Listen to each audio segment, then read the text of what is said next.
And a good Wednesday afternoon, everybody. Chris McDonald with you with a breaking Mac Falls newscast. We hate to even have to do this today. It's Wednesday. We try to stay off the news side because it's our faith day, but sometimes, unfortunately, the world gets very violent very quickly in our country, and it has gotten violent today outside of the White House in Washington, D.C. I'm going to read you the Gateway article.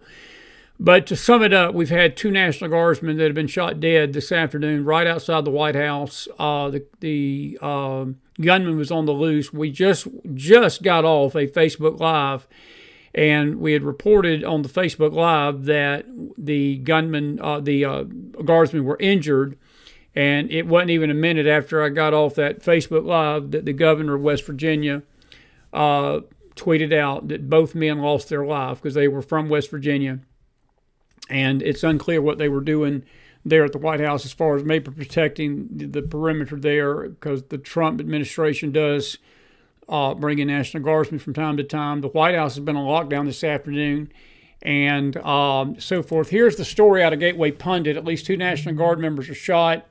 They were shot near the White House on Wednesday. The White House is reportedly on lockdown. President Trump's currently at Mar-a-Lago, so he wasn't even there for Thanksgiving, has been briefed. We've got his statement coming up in just a minute.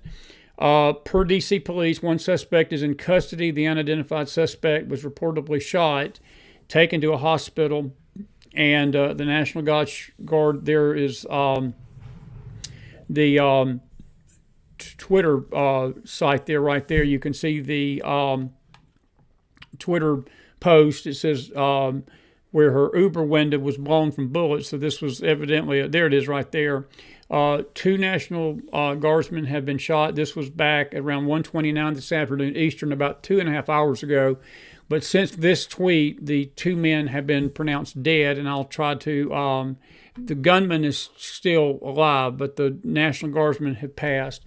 The quote, the Metropolitan Police Department in D.C. confirms they're on the scene of a shooting at 17th and I Street. I know exactly where that's at. That's less than a mile away from the White House. I've walked that street many times, and very serious situation. Fox News is confirming it there.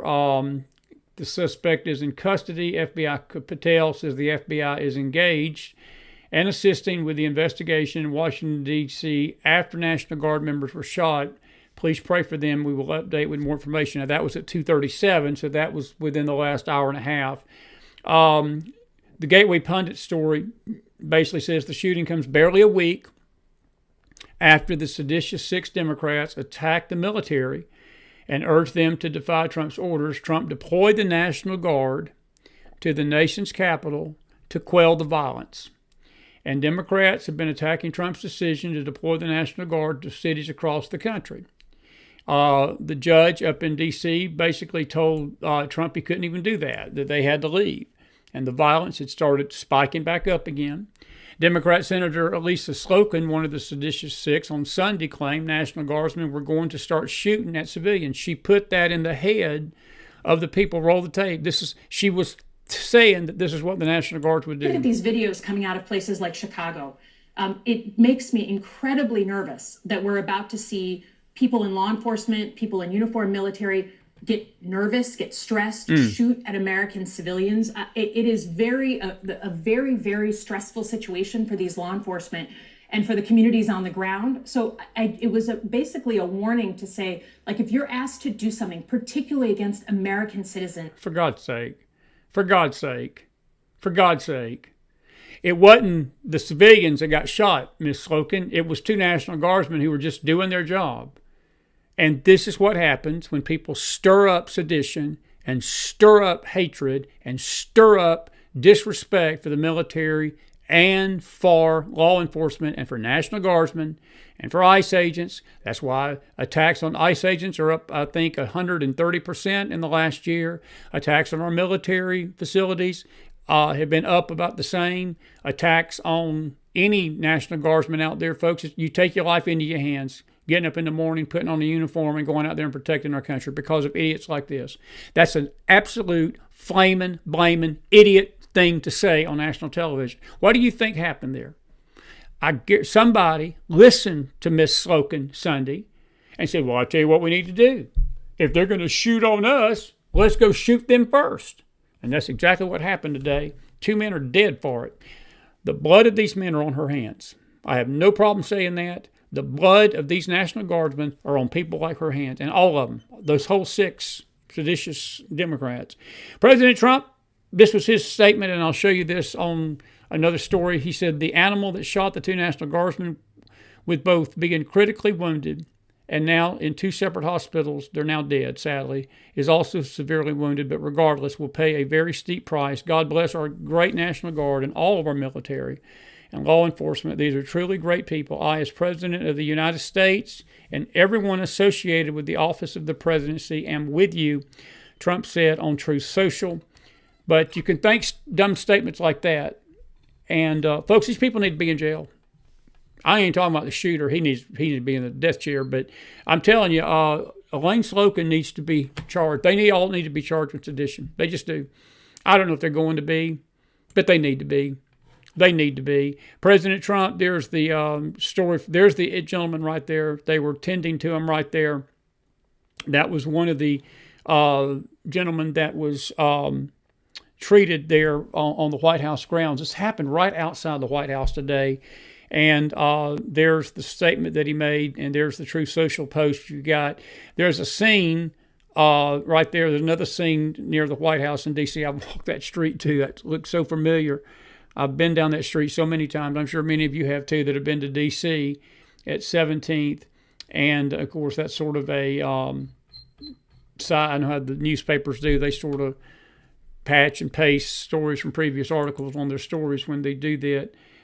But anyway, very serious situation, and it is very sad. Here's an update right here. This is the West Virginia governor. West Virginia Governor Patrick Morrisey now says there is conflicting reports about the condition of 2 Guard members. He says we are now receiving conflicting reports about the condition. I've got, I'm going to go ahead and read this. I'll just read something that he posted on X. I'll just read it from my phone if you don't mind. He posted this at roughly at 3:02 today. He said, "It is with great sorrow that we have confirmed both members of the West Virginia National Guard who were shot earlier today in D.C. have passed away from their injuries.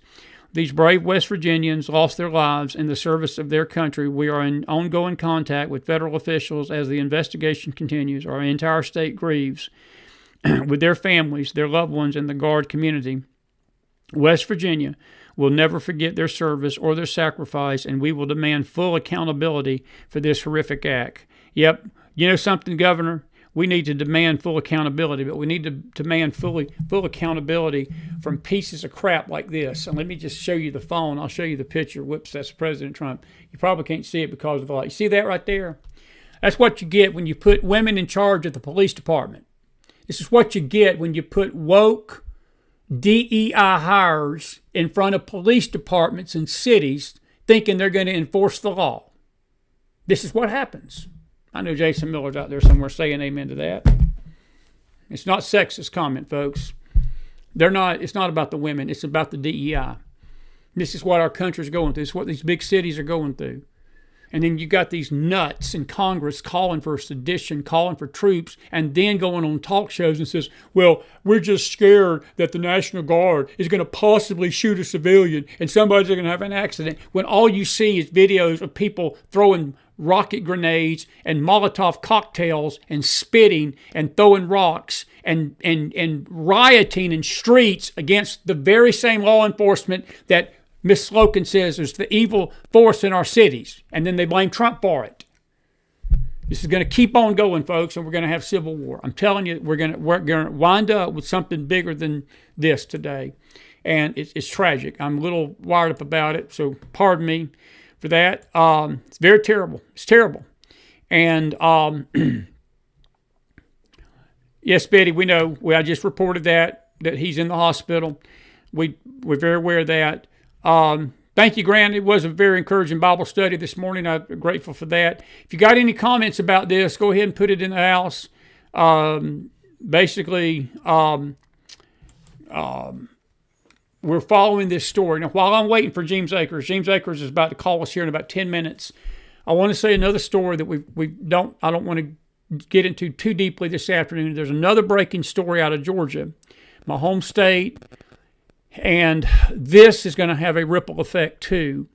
But the federal election interference case, the RICO case, that Fani Willis wrongly brought against President Trump, Rudy Giuliani, Jenna Davidson, and there were some other defendants in there. That case has now been dropped. And the DA that took over the case from Fani Willis was basically set aside by the state because of her flamboyant little fling with Nathan Wade. That case is now gone. Rudy Giuliani this afternoon, I'm going to read you the statement by Rudy. Rudy didn't leave nothing to be desired. He didn't leave nothing to be desired on his timeline this afternoon. I'm going to try to find it here. Let me find my profile if you don't mind. And I'll read the statement from Rudy. Did I retweet that? I wanted to read his statement. Give me 1 second. I know it's on his page, so I knew that much. I'll find it on his page, and I'll just retweet it. I sure thought we did. He basically came out this afternoon, and this is what he said. Let me see, find that statement. Let me find that statement. I just had it. And did they take it down? But basically what he said, in no uncertain terms, was that he is going to basically going to look at any civil remedies that he can to get the money back that he lost during this terrible ordeal for him and his family. And he should. He absolutely should. Oh, here it is right here. Here it is. They had it here. Let me read this to you. In fact, I'll tell you what I'll do. I'm going to take a screenshot of it, and we'll just show it to you on the screen, and we'll read it from here. How about that? That'll make it even easier for all of us. I always have a hard time finding this stuff, even when I retweet it. But let me just pull this in to the screen, and we've got James Akers coming up here in a minute. He's going to talk to us about this situation in D.C. this afternoon. It's a tragic situation, folks. These National Guardsmen were just doing their job. They were just there to quell violence and to make sure that Washington stayed safe, and this is the kind of treatment they get. But that gunman's going to get the death penalty. He should. But who I'm pointing my finger at this afternoon are these idiot Congress people, these idiot Dems, and these idiot people that are stoking this violence and saying the things they're saying. They should be sued. They should be sued. I'm telling you, I'm over this woke law enforcement and all this stuff. And excuse me for being a little fired up this afternoon, but 2 people are dead. They're dead because of this stuff. It's Rudy Giuliani this afternoon. After the case was dropped, he said, after an unjustifiably long and damaging delay, and he's correct, the case was finally dismissed. However, it only will be concluded when the state of Georgia prosecutes those responsible for this malicious prosecution. Amen. The state of Georgia, Fulton County, and all of its corrupt officials must be held civilly liable. I'll agree. And I would say criminally liable. Brian Kemp, Ratzenberger, whatever your name is, you need to make sure that Fani Willis pays a price, Nathan Wade pays a price, every prosecutor that worked on this pays a price, Jack Smith, and it goes up the ladder, folks. It goes all the way to the Biden White House. It goes all the way to Kamala Harris. It goes all the way up, and you need to find every last one of them. You need to find every last one of them and sue the pants off of them. You can be sure that this will be pursued vigorously until all the victims were made whole and the political malefactors, D and R, Democrat and Republican, because there were some Republicans in on it, are held accountable for entirely undermining the administration of justice in Georgia and the UA. And he quotes the code US 51-7-1, through 51-7-85, and he mentions the malicious prosecution and abusive litigation. It's against the law to do that for false arrest, false imprisonment. Rudy had to go turn himself in to Georgia. He lost everything he had over this, just about. Malicious prosecution, 51-7-40 through 51-747, and he's looking for a measure of damages. I'll just take a little straw poll real quick. How many of you think Rudy should sue the state of Georgia and sue Fannie Willis and sue Nathan Wade? And if that don't make it right, sue Brian Kemp, sue Ratzenberger, sue all of them. They should have stopped this travesty. They should have stopped this travesty. And whoever the Attorney General is of Georgia this afternoon, excuse me, folks, I'm a little wired up today. This stuff is what's tearing our country to pieces. It's what's tearing our nation to pieces, folks. It's what's tearing our nation to pieces. We're not going to have a nation if this stuff keeps up. But thank God the case is dismissed, but it ain't over. It ain't over. It ain't over. I salute Rudy Giuliani, America's mayor. He's a good man. I've met him distantly one time. But I will tell you this. Somebody in Georgia needs to pay for this malicious prosecution. They need to pay for this malicious prosecution. They need to be sued. They need to be sued, without a doubt. And anyway. All righty. If you got any comments, I'm going to go ahead and start taking your comments. And then we'll hopefully get James Akers on the line here with us in just a second. Thank you, Jan. I am going to preach it. We're going to preach again tonight on something else. But I am right on. Women should not be in leadership positions that they cannot handle. It's not about being a woman. But see, all four of those that I mentioned and I showed you, they're all DEI hires. And you look at the cities that they're running, they're the most lawless cities in America. They're the most lawless cities. Cincinnati's one of them. You got a woman over New York City, and I can't think of the other two. And I know I'll get labeled a sexist and everything else. Women do not need to be in leadership positions of that nature.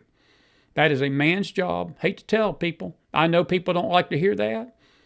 They think that this is the women's lib era of America. It ain't. I don't give a you-know-what about women's lib. What I do care is about the safety of our citizens.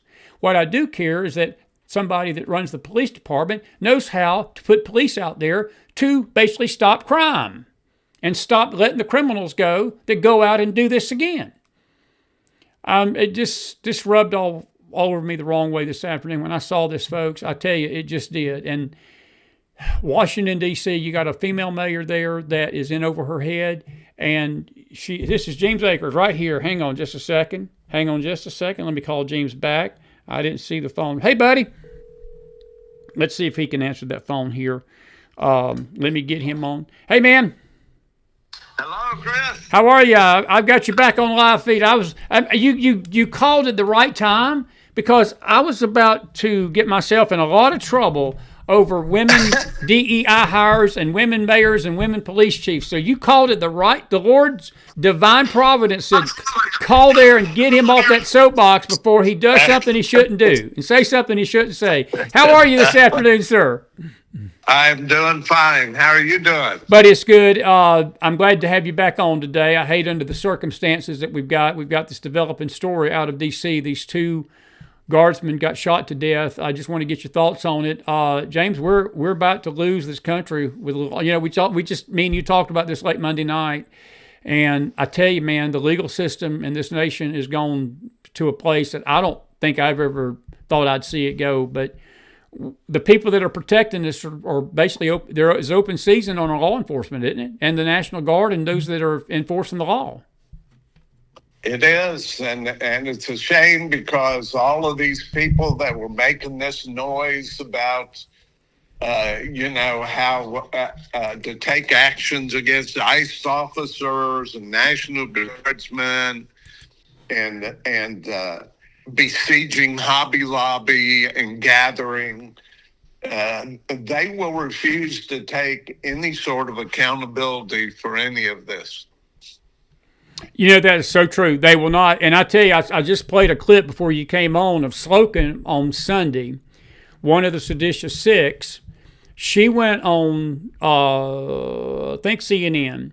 She made the statement. She said, I'm concerned that the National Guard that's in these cities, because this is all about the National Guard, all about ICE, Trump trying to crack down on crime. And she says, I was just scared. I'm just scared that somebody's going to shoot a civilian and somebody's going to do something they shouldn't do. And we need to be alert. We're just trying to tell the National Guard, if you're being told to do something illegal, don't follow it. Well, what happened, James, is that some nutcase out there heard that and he got spooked and said, well, we need to take out the National Guard because God forbid they shoot some of us. And that's exactly what stokes this stuff is crazy Dems and crazy women like Elaine Slokin, who I hold responsible for this shooting this afternoon. She's part of the problem. She's part of this stuff. And Mark Kelly and all that other bunch, Patel and Bondi, need to be burning midnight oil tonight, getting ready and to bring charges against these people. I think it's the most ridiculous, sick thing. And now we got 2 dead guardsmen in the wake of it. Yeah, I'm. What the danger is, I taught history for several years, and what history shows is that always when the left overplays its hand, there is a reaction from the right, and. I'm just sort of afraid that we're going to see a real crackdown from the right, and that this country is just so split in half that you're going to have, you have all these voices out there calling for a civil war, or predicting a civil war, and this country, I just love this country so much. I've served it. Both in embassies abroad and in the military, but we're at a critical breaking point that could go either way, and this is going to add fuel to the fire of those that are calling for a firm crackdown on anything that comes from the left. You know what I'm saying? Yeah, I do, buddy. I feel it, and I feel the same thing. And James, me and you are on the same page. Neither one of us want that.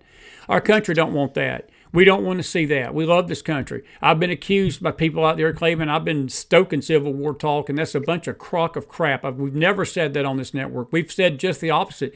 In fact, when there were calls for people taken to the streets by some well-meaning but absolutely insane idiot prophets telling people to go to the streets and take arms, I was like, don't listen to those voices because you don't want to go to the streets. I was saying you don't want the military in charge of the cities. You don't want your military taking over elections. You don't want the military on either side.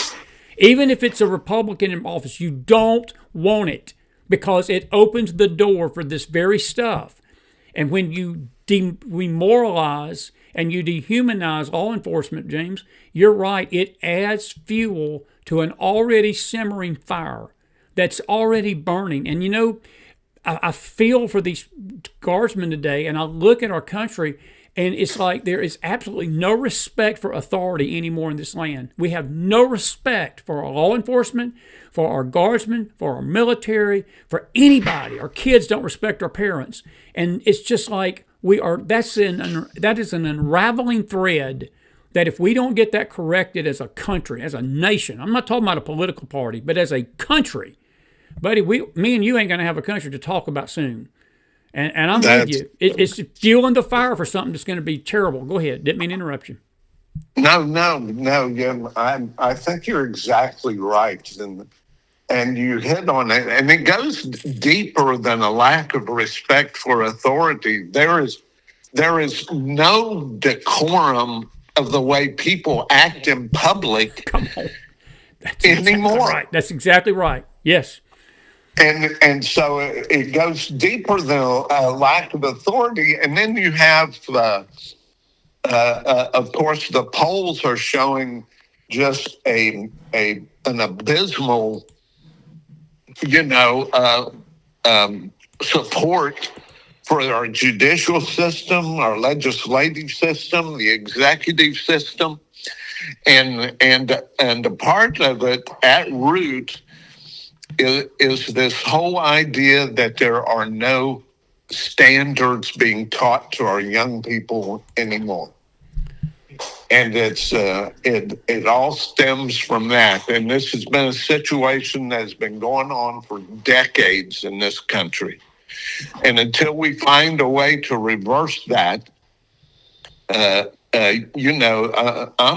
afraid the trend lines are going to lead to like sort of a responsive act of violence from certain groups. It is just absolutely crazy because common sense has just been flushed down the toilet in this country.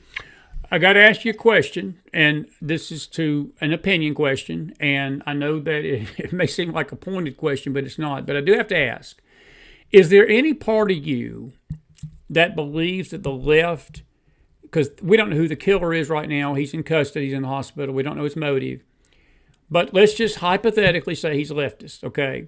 Do you think the left are doing this on purpose, shooting the guard like this today to incite civil war? I was very concerned about this. I've been concerned about this for years, that these false flags, if there's not even a false flag today, these guys got killed.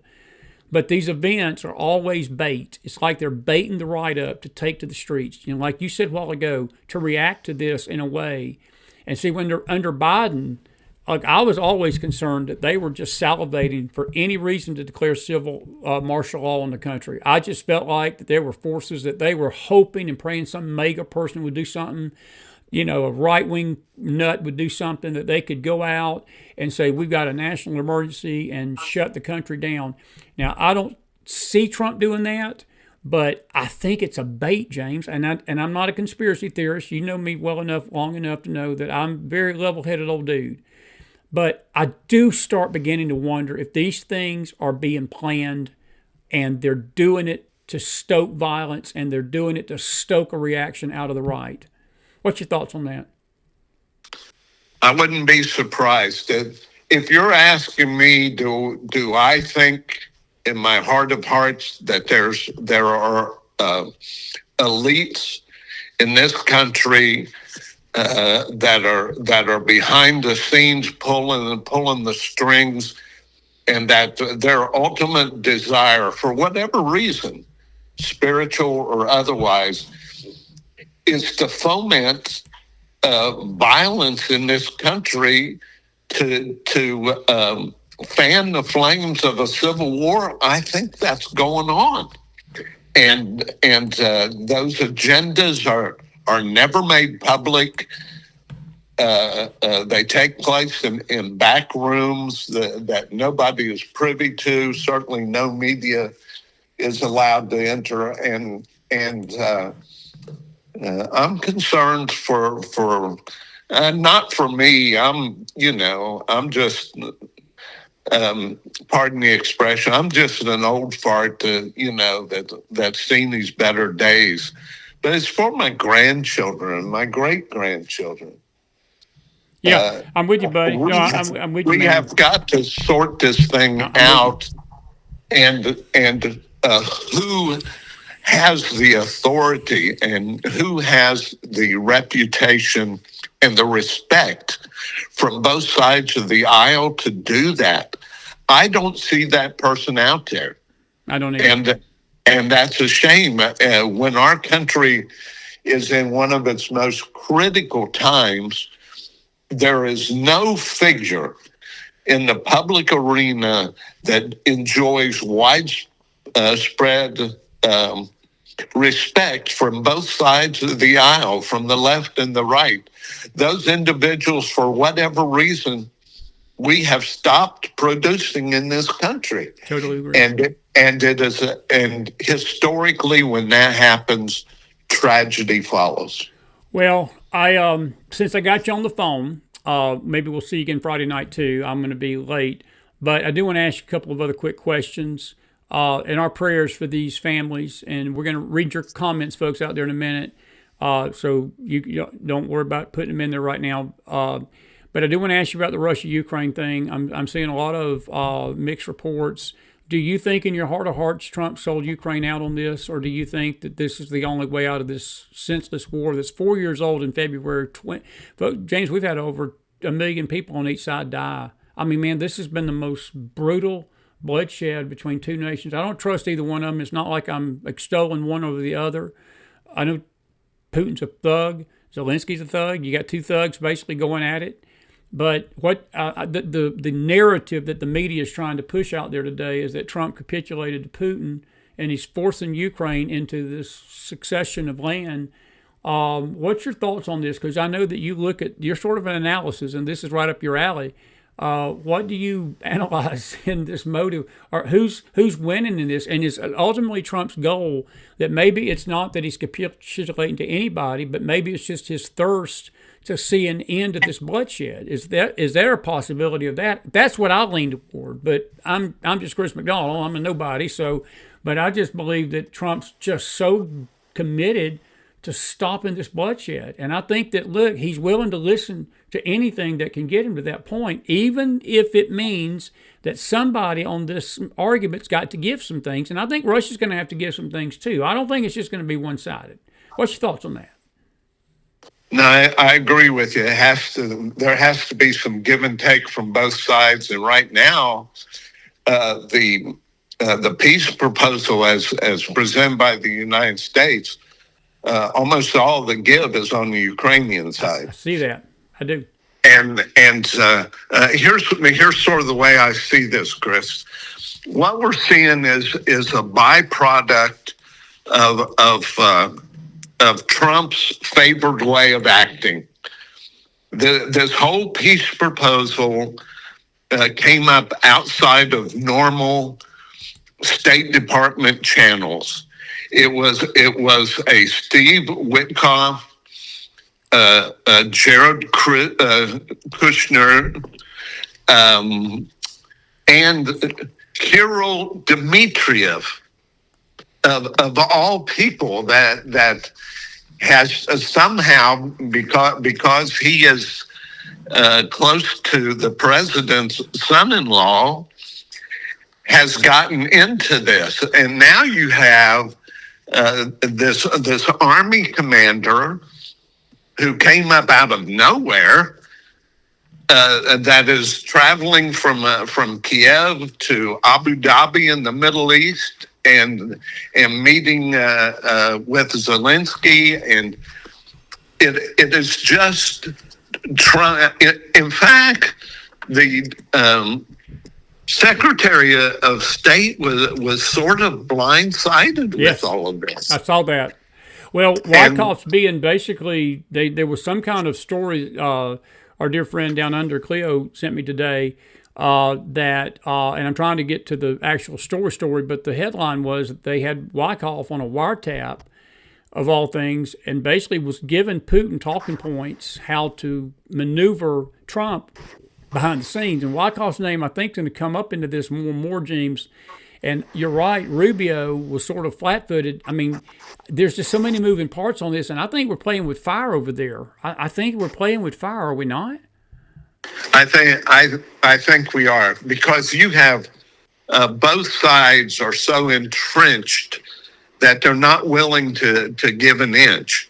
And so if we're trying to pressure the Ukrainians to give an inch, they're saying, why aren't we having the Russians give an inch as well? And you know, if I'm in Ukraine, I'm asking the same question. And so number one, you have Trump, and you know how I feel. They're as poor as some of these options are. It could have been far worse if we'd had the laughing lady in office. I'll agree. Well, and I'll tell you what would have happened if we'd had the laughing lady. There would have been nothing done. They'd have kept letting him kill himself. They would have just let this go on. And I think eventually we would have been drawn into that war at some point. I think that we were, you had Lloyd Johnson. I don't know if you remember this, but the Department of Defense guy was threatening to draft our sons and daughters into the war if we didn't give Ukraine money. And see, it was just an extortion plot. And I'm going to just throw this at you, and you can chime in on this, and we'll keep you here a few more minutes. But, I saw during the Biden years that the American people were getting sick of having to send money, and all the money under Biden was going to Ukraine. And we were seeing the billions and billions and billions and billions and billions. And at a time that our economy, our nation was suffering financially in the worst of ways I've ever seen it since Jimmy Carter. And I think it soured a lot of people on the Ukrainian side of this argument. And he was not trying to stop the war. He was just trying to buy you Zelensky's silence and buy you Zelensky's, cooperation with the United States, because he hated Putin. And because, again, that was a sort of a residual thing from the Trump is in Putin's pocket narrative of the first cycle of Trump. And now I think it started shifting a little bit under Trump. But now you get this today, you get this news of what America's doing, and the momentum's going back to the Ukrainians. I think there's a lot of sympathy out there for Zelensky today, more than Putin. And I would say 7 or 8 months ago, it had flipped. It had flipped. Yeah, I would qualify that just a little bit. I think there's sympathy for the Ukrainians who are putting up an incredibly brave fight against an overwhelming Russian enemy. They are. I don't think there is much appetite in this country to support Zelensky, who is right now, there is a major corruption investigation unfolding over Zelensky. Yes. And so you have that on one side. Then on the other side, we know Putin is a corrupt thug. So how do you have any sympathy for the Russians? You can't possibly have any. Okay. And so you have in the average American's eyes, any that really read about this beyond a 5-second TikTok feed or whatever, that think about the issue, you have to say this thing is much more sophisticated, and this problem is much more nettlesome than it seems. So I will say this: I think Trump is number one. He is looking for legacy issues that his name will be associated with after his years in public office end. I think number two, that he genuinely, this is my impression, his critics will refuse to acknowledge this, but I think he genuinely wants to come to some sort of agreement that keeps American blood from being spilled in the Ukraine. Yeah. I got a breaking news story, and while I got you on here, Pete Hegseth has just come out in the last 15 minutes, and this is his statement. It seems that the National Department of Defense has announced 500 additional National Guards troops are now being deployed on their way to Washington, D.C. as we speak. He said, quote, President Trump has asked me to add 500 additional troops to D.C. We will not back down. Pray for our National Guardsmen. Do you agree that that's a good idea right now? Or let me see here. Nick Sartor chimed in. He said, someone decided to target National Guardsmen. This will only stiffen our resolve. That's Pete Hegseth's words, too. What are your thoughts about putting more National Guardsmen there? Is that going to just stoke the fire, or do you think that it needs to be a show of force? I'm a little leaning toward Trump's side of this. James, we got a Molotov cocktail. I swear, we've got such a ticking time bomb in these cities, man, because of this lack of leadership and this lack of, this DEI cloud that's over a lot of these police and law enforcement agencies and over the mayor's offices and things like that, man. And buddy, I tell you, it seems to me like we got a pot of chili brewing underneath us, and it ain't going to taste good when it blows off the stove. Chris, from my days in the past as a school administrator and certainly as a parent, I've got my oldest daughter right here. She's listening to us now, and she's turned out to be just a wonderful human being. But one of the most difficult things to teach whether it is at the individual level or it is at the social cultural level, is that there are consequences for actions. And we are seeing the consequences play out of this really loose rhetoric among some individuals on the left who are advocating the very sort of thing that happened. So how do you respond to that? It's difficult to fault Trump for sending in more troops and for a show of force. The question is, will that cut off this cycle of violence, or will it perpetuate another cycle of violence? That's $1 million question. That's the $1 million question. That's the $1 million question. How much is too much? How much does leverage actually become counterproductive, and you have this sort of incessant cycle of tit for tat action and response in which there is no winner. And I think we're heading down that trail. And at the same time, I would argue, you may disagree, and a lot of your listeners may disagree, we are at a time in our country's history when the bench for strong leadership has never been weaker. Yeah. And I got something, a couple more things to read to you. MSNBC is reporting this out. This is how the media stokes this, James. You've got Ken Dillahan that just in the last half hour, this is what he said. He said the reason these National Guardsmen were shot is that because the nation is scared and because they are essentially Trump's Gestapo. And he said people walking around with uniforms in an American city, there are some Americans that might object to that. And so apparently this shooting has happened. He's literally blaming the shooting on the National Guardsmen and Trump.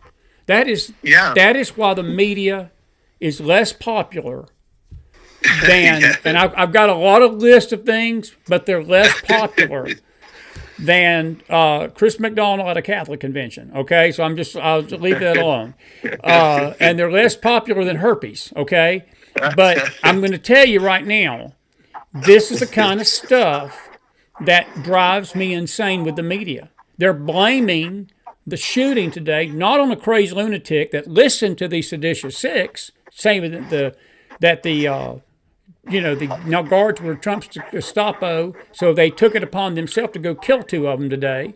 But how do you fight that? I mean, there's not much you can do. That's malfeasance in the media. But you unless you just shut the media outlet down, you can't do much about it because it's freedom of speech in this country. No matter how bad we don't like it, but that's the sick nature of the media in this nation. Yeah, if they continue down that road, what you're having is sort of a justification of violence. The proper response would have been, this is a tragic situation.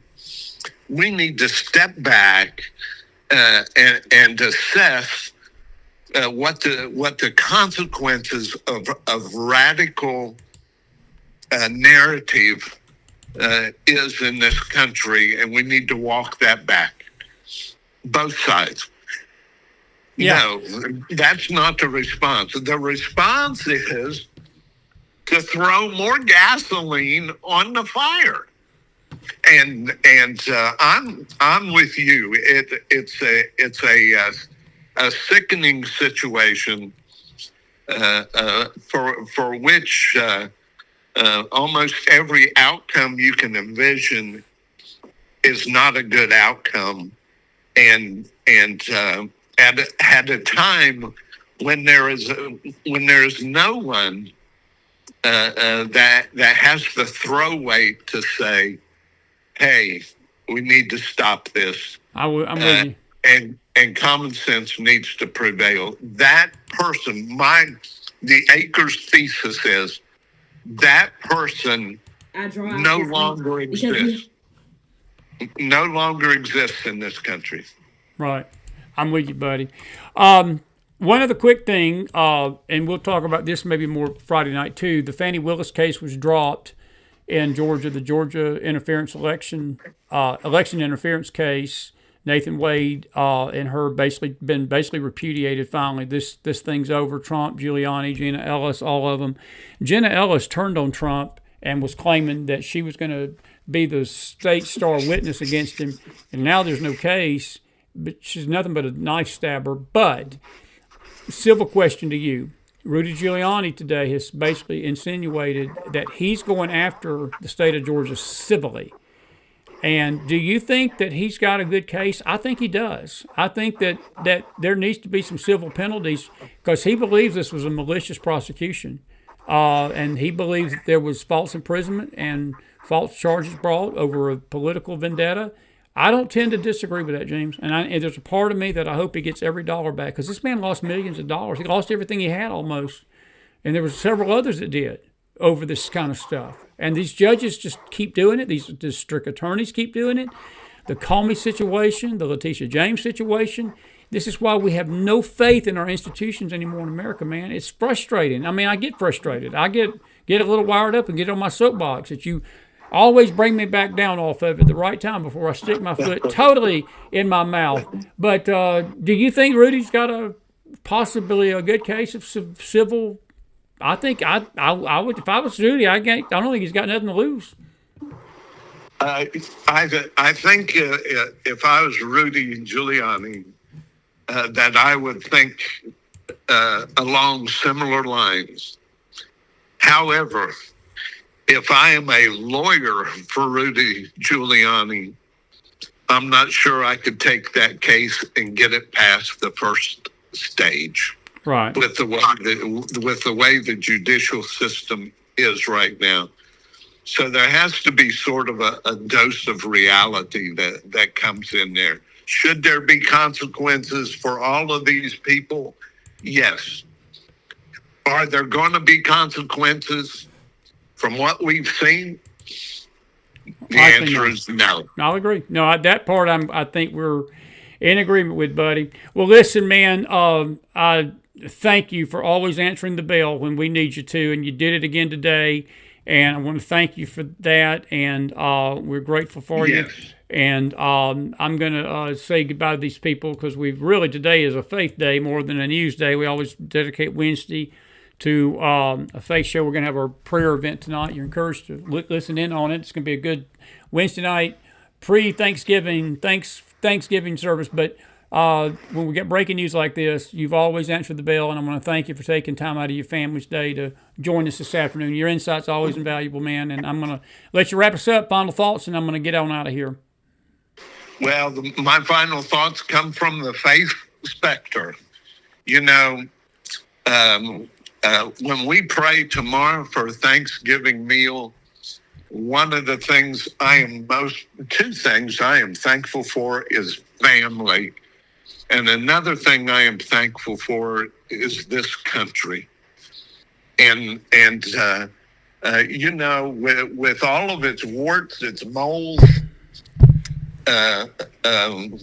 times when it seems ugly and impossible, if you travel abroad any at all, you still recognize this is the greatest country in the world to live in, without a doubt. And it'll remain great as long as individuals count. They matter. They matter in the eyes of God, and they should matter in the eyes of the government of this country. And that is my prayer, that common sense prevails and that people come back to recognizing that all human endeavors end up in failure. All of this social justice, everything else that you talk about, it will end up in failure unless Jesus Christ is placed at the center of it. And my prayer as you gather tonight with your faith partners, is that we start at our individual levels, family levels, community levels. We start putting Jesus Christ in the middle of all of our thoughts and all of our actions. But I could capsule that and just repeat that a million times. I don't think it could be said any better, and you're right. And this nation has got to return to Christ, James. These things, me and you, we're political folks. We talk politics, we talk the country, but ultimately we're both faith people, and we both know, and I think most of this audience knows this, that this is a spiritual matter, what's going on over our country today. It's not even a political matter. It's not a party matter. It's not even a Trump mega matter. It's a spiritual force that is trying to tear away at the foundations of our country. And we as people of faith have got the power in the name of Jesus to stop it. And we got his name and his power and our prayers to him. But we can't forget that he has got to be Lord over our nation. Blessed is the nation whose God is the Lord. And if the God of the heavens is not our Lord, we're not going to be blessed. That's just how I look at it. Listen, God bless you, friend. I'm going to let you go, and thank you for being with me. I'll see you maybe Friday night late. I'll wake you up at 1 o'clock again. How about that? Chris, I look forward to it. I look forward to hearing from you, and I hope we can get together here for the weekends. I do too. I'll let you know. I'll be headed back. So God bless, friend. We'll see you soon, buddy. God bless. Okay. Thanks for the opportunity. Bye. Anytime, buddy. James Akers, everybody. Put some fire in that house. I'm so grateful for my friend. And he is a gentleman of gentlemen. And let me see here. I can't even see my screen here. I've got to brighten my screen up. There we go. That is the man that answers the call for us whenever we've got these breaking stories. I'm going to read some of your comments, and then we're going to get you on out of here on a Wednesday. Did you enjoy James? Put some fire in that house for him. Very well said, and grateful. Janice, I was going to read your comment, Janice Myers. If you don't mind putting it back in there, you were talking about your family members are part of the National Guard, and I'm praying for them, Janice. I'm praying for you. And yes, they are shooting at them. And I do want to just play a video. This is why people, we've got no faith in our, let me just do a couple of things here if I can get this to, let me refresh the page and get this, maybe this. This is Jasmine Crockett yesterday. This is what stokes the fires of violence. This ain't on the right. This is on the left. Roll the tape. I'll say it again. Donald Trump's mass deportation system makes me think of what a modern-day slave patrol would look like. A modern-day slave patrol will look like stoking the fear that the National Guardsmen, the ICE agents in our cities that are only enforcing the law, Jasmine, something that you can't even spell. But let me draw it in crown for you that they're not up there as a slave market. They're up there to take care of illegal immigrants, illegal aliens, that are not supposed to be here to begin with. But she puts this idea out there yesterday that all the National Guard's doing and all these ICE agents are doing, they're just basically turning these cities into slave markets.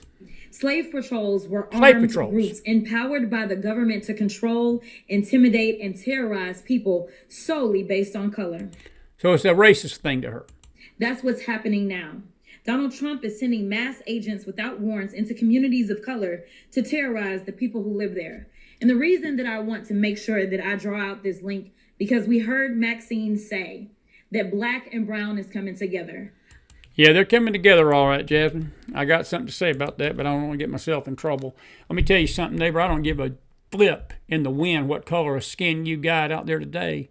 You break the law in this country. You rape and you murder and you pillage and you steal and you bust glass and you go into stores and you shoplift. I don't care what color you are.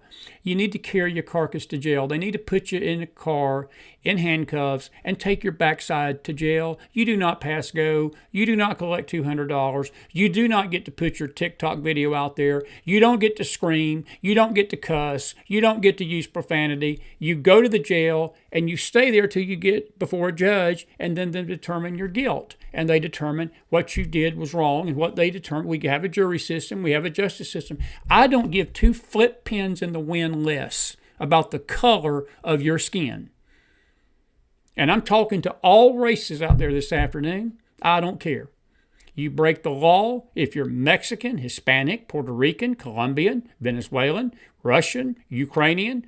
I don't care where you're from. If you're not supposed to be here illegally, you need to carry your backside back home. That's not a racist thing, Jasmine. That's a legal thing. That's a law thing. That's a common sense thing. But we've got members of Congress saying this is all racist. This is racist. Here's Pete Hextech a few minutes ago, and I'll take your questions after this. Here we go. Very productive meetings, but I want to start by saying after those meetings, myself and my team were notified that 2 National Guardsmen have been shot in Washington, D.C., critically wounded. The shooter shot in a cowardly, dastardly act targeting the best of America, heroes willing to serve in Washington, D.C., serve for people they don't know and they've never met because they love their country and their capital and their community. They were willing to do dangerous things others were not because they love their fellow Americans. Someone decided to turn that into targeting National Guardsmen. That will only stiffen our resolve. We will never back down. We will secure our capital. We will secure our cities. In fact, this happened just steps away from the White House. It will not stand. And that's why President Trump has asked me, and I will ask the Secretary of the Army to the National Guard, to add 500 additional troops, National Guardsmen, to Washington, D.C. This will only stiffen our resolve to ensure that we make Washington, D.C. safe and beautiful. The drop in crime has been historic. The increase in safety and security has been historic. But if criminals want to conduct things like this, violence against America's best, we will never back down. President Trump will never back down. That's why the American people elected him. America and our warriors, our National Guardsmen, are strong. So we're following this very closely. We're getting information rapidly. And I mentioned the faith of this country, the Christian faith, the prayers. I would ask for prayers for our National Guardsmen. Excuse me, Mr. Appeals to heaven for our National Guardsmen, for their families, on bended knee as a War Department, as a nation. Excuse me. We will never back down. Excuse And we think about them right now. Venezuela. We had a couple of great, productive meetings with the president. He's talking about Venezuela there. Just like a reporter. Don't you love our media? You got 2 men that's been gunned down. You got 2 men that's been gunned down dead in cold blood at the Capitol. And the only thing that the reporter cares about asking him about is, are you going to blow Venezuela out of the water? Let me answer that question to the stupid reporter that was there. Lord, please forgive me for calling them stupid. I give stupid a bad name when I lump reporters in with that word. But let me say this to these that are worried about Venezuela. Why don't you get more worried about what those drugs that Venezuela is sending into our country are doing to our people? Why are you not concerned of the thousands, tens of thousands of people that die every year from meth, millions really? You realize that, folks, the drug industry is $1 billion industry in this country. It's approaching $1 trillion. It's more than our national gross product, domestic gross product. It's crazy how much drugs come into this country from countries like Venezuela. If I was Mr. Maduro, again, it just wouldn't be for Chris to be president. I know I'd get myself in so much trouble. You all would disown me. My first press conference would light the house up to the fact that I'd lose half my family, all my family probably. But I'm going to tell you something, this would not be tolerated.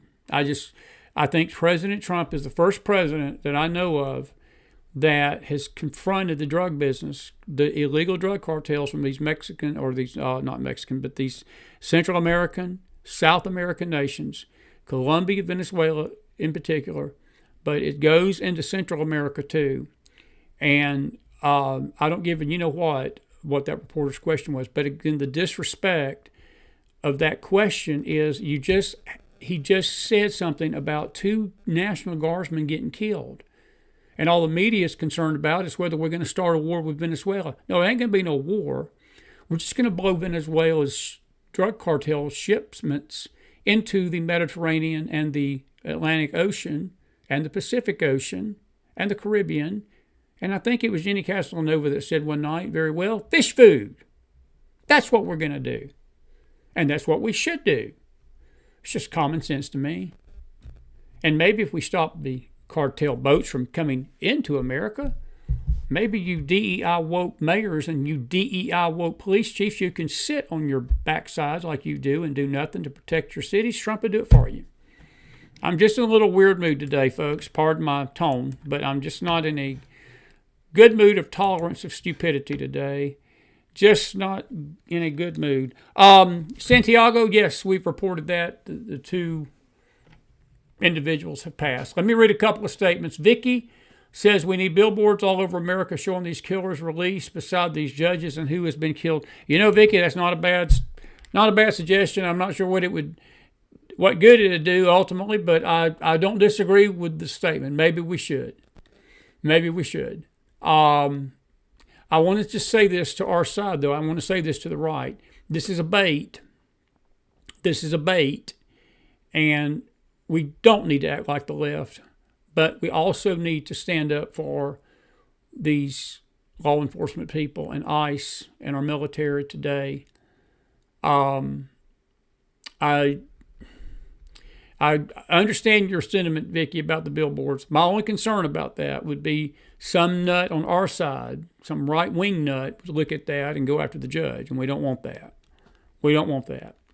That's the only thing about that I would say would not be good about that, because there would be somebody that would try. Not good.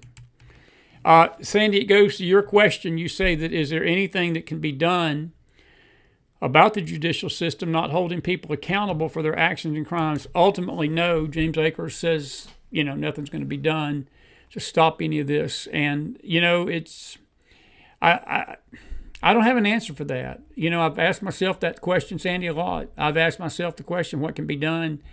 I've asked some of the greatest legal minds in this country what can be done, and they don't have an answer. And I keep hearing the word accountability. I keep hearing the word exposure. I keep hearing the word this and that and that. And folks, look, I believe in exposure. I've got no problem with things being exposed in the highest levels of government and the corruption. But the problem is all the exposure in the world ain't going to do you any good unless you do something about it and clean it out. And see, a lot of that goes back to voting. It goes back to judges that are appointed by presidents, because the executive branch appoints the judicial judges. A lot of these judges that are doing this stuff were appointed by Biden, Clinton, Obama. Trump's judges, some of them have turned on him. And there's just a systemic corruption in our judiciary right now that is not going to go away anytime soon. And Sandy, I hate to say it. I hate to be so pessimistic about it. I don't know if there is anything. Congress has some power over this, but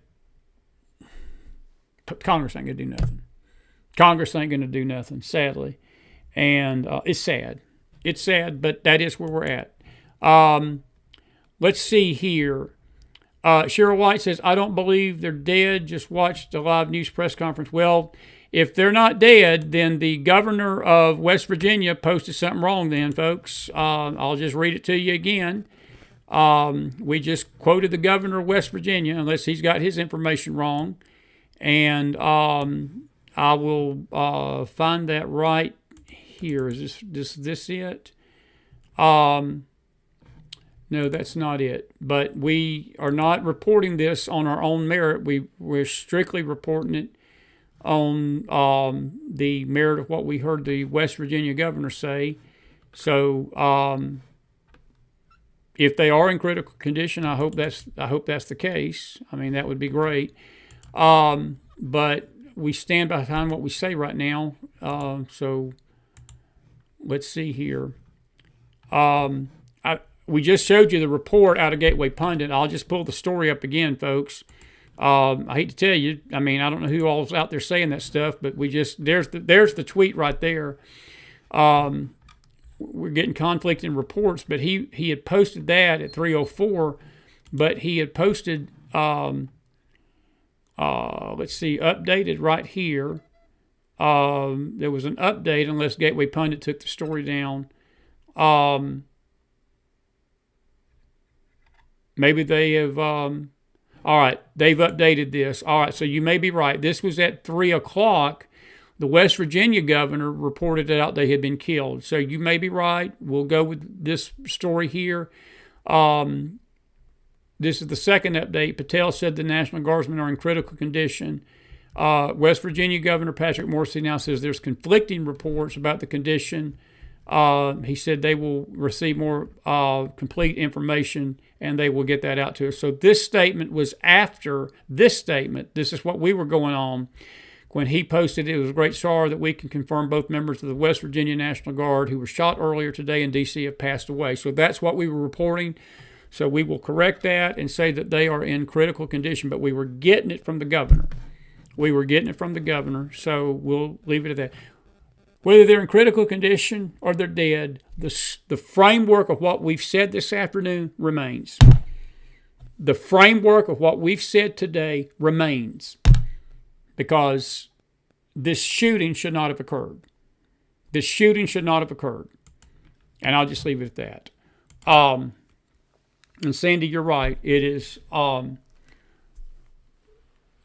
sad. Excuse me, Cruz Inc. Mac, I just told you who said they had died. The governor of West Virginia reported that.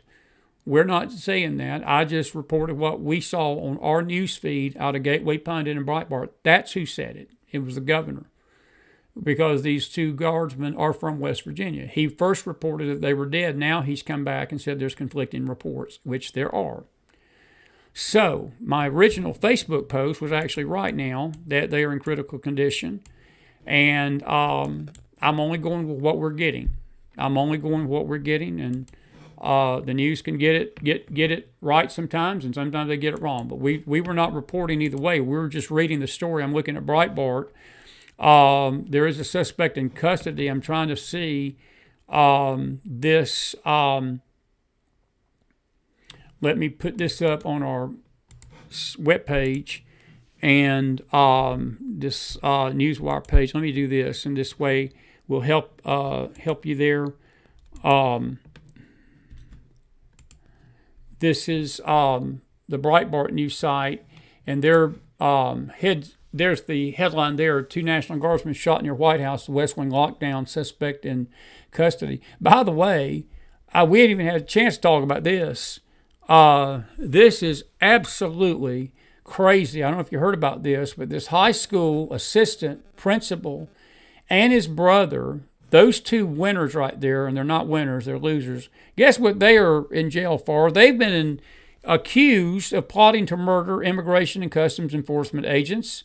And they are from where are they from? The state of Virginia, yes. This happened last week on the 19th. They arrested John Wilson Bennett and Mark Booth Bennett, American citizens, and charged the brothers with conspiracy to commit malicious wounding. And I want you to look over here. I'm underlining this right here. Swalwell, time for Dems to go on offense. Trump weaponizing DOJ. Wow. And 3 shot in D.C. There's the story there. And all these stories, folks, it's amazing. It's just amazing how these things sort of coincide with this story today. We're going to follow this story here with these 2 brothers probably next week if we do another special show, but we'll talk about this. Bottom line is, folks, listen, again, we're only reporting what we knew. And when we first came on, we actually said that they had, I had just did a Facebook Live not even 5 minutes before we came on the show today, and it was being reported that they were critically wounded. And the governor's tweet came out probably a few minutes after that, and he said they had died. So we're only reporting what he said. That's the governor of West Virginia. And I'll just leave it at that. We'll follow this. We pray that they will survive that. Let's see here.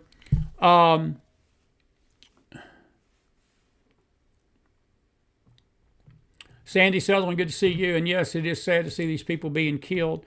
Dennis says you cannot go into a theater and yell fire as a joke. I was taught this as a kid. How can we allow these news channels the freedom to do this? They need to be sued or their license pulled. Dennis, I'm not going to disagree with that, but it's a little bit more complicated than that. You know, I don't know. Your point is well taken, friend. It's well taken. This is going to keep going. We're going to keep having this happen, though. I mean, the rhetoric is not going to calm down. I hear both sides telling everybody out there. It's amazing. Both Republicans and the Democrats get out there and they say, well, we need to calm the rhetoric down. We need to calm the rhetoric down. And then the next day, both sides are bumping it up. And these things are, when you got sitting congressmen calling for the seditious overthrow of the military, basically calling on the military to seditiously overthrow the government, and Trump, and don't obey any illegal orders, and then they can't tell you what illegal orders they're talking about. And then you've got Elaine Slokin on TV Sundays telling Martha Raddatz that the common citizen out there should be scared that these National Guardsmen in their city could accidentally shoot them, and they should be living in fear. You got Jasmine Crockett yesterday on the House floor saying that these ICE agents and these Border Patrols and all of these people, these D.C. National Guardsmen and people of that rank are out there as a slave patrol, basically to attack blacks and attack brown people and make it racist. Look, what do you expect? What do you expect? It ain't just TV. It's Congress, people in Congress. So I'll leave it at that. So our apologies for the mix-up on the death and the critical condition. I was not saying that out of my mind. I didn't pull that out of my head. We showed you the quote. I know what I did. I sent it. I read it. I didn't download the picture. Maybe I need to do that. But anyway, we've been grateful that you've been with us this afternoon, and we hope that you will join us tonight. We're not going to be talking politics tonight, thank God. We're going to be praying for this situation that's going on in our country. I'm just trying to see if there's any other breaking news here before we let you go this afternoon about this. That seems to be it, but they've updated the Gateway Pundit site twice over this. But as of now, 3 people have been shot, including the gunman. 2 National Guardsmen shot outside the White House. They are in critical condition. That's all we know as of 5:24 in the East this afternoon. It was reported briefly that they had passed, but evidently they have not. So we'll go out on the record saying they're in critical condition. And our prayers for their families and our prayers they survive tonight. But I'm going to just say it like this, folks. I'm just going to say it like this. There is nothing that I said today that changes. I'm glad they're alive, but my overall statement and my overall feelings about all this is the same. It's the same. I lay this at the foot of these anarchists, and I lay this stuff at the foot of these woke DEI mayors and these DEI police heads and these DEI politicians and these DEI voices on television and these subversive, seditious, treasonous senators and representatives that are foaming the flames. I lay it at their feet. And we just need to pray for our country. Now listen, this is our new special today. We didn't expect to come on a Wednesday. We were going to just enjoy our day, pre-Turkey Day. Tonight at 8 o'clock, you can join us. We may air it over this network that you're listening to. We know we'll air it over Facebook network. We're going to air it over the X network. I'm not sure which network we'll do it on YouTube, whether it's the Faith Network or this one. But we're going to have a Wednesday night pre-Thanksgiving special. We're going to pray for the sick. We're going to pray for you. We're going to pray for our country. We're going to sing some songs. We're going to do some music. I'm going to give you an opportunity to give your testimony and something you're thankful for. We're going to have a short devotional. It lasts a couple hours.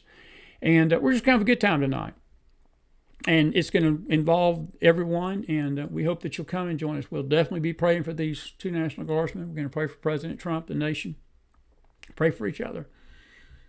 It'll be a little less stressful and a little less on edge than this show was today. But our prayers for these 2 National Guardsmen. Please join us tonight as we say thanks to the Lord for his blessings and give thanks to God for his many blessings about this country. I'll echo what James said. There's no greater nation than America. I'm grateful I'm an American. I'm grateful I'm a believer in Jesus. I'm grateful that I've got a wonderful, beautiful family, my wife, my kids, my grandkids. I'm grateful for them. I'm grateful for all of you that join us every day and we thank you for being with us today. If you've enjoyed the show today, put some fire in that house. Listen, be safe out there, be blessed, and we will keep you posted throughout the night. If something breaks and we have to come in, we'll come back on. We hope not. I hope I don't have to see you till Friday, because we're not going to be on the air tomorrow. Tomorrow's Thanksgiving, but unless something really majorly breaks. But listen, God bless you out there. I'm thankful for you. Have a great Thanksgiving. Be safe if you're traveling tonight. Be safe wherever you're at in this country. And our prayers for the cities that are involved in these terrible times of crime and this lawlessness that's killing our nation. And our prayers for these 2 National Guards. God bless you out there. We'll see you back here tonight on the Face Side for our Wednesday night pre-Thanksgiving prayer service and praise service. God bless you.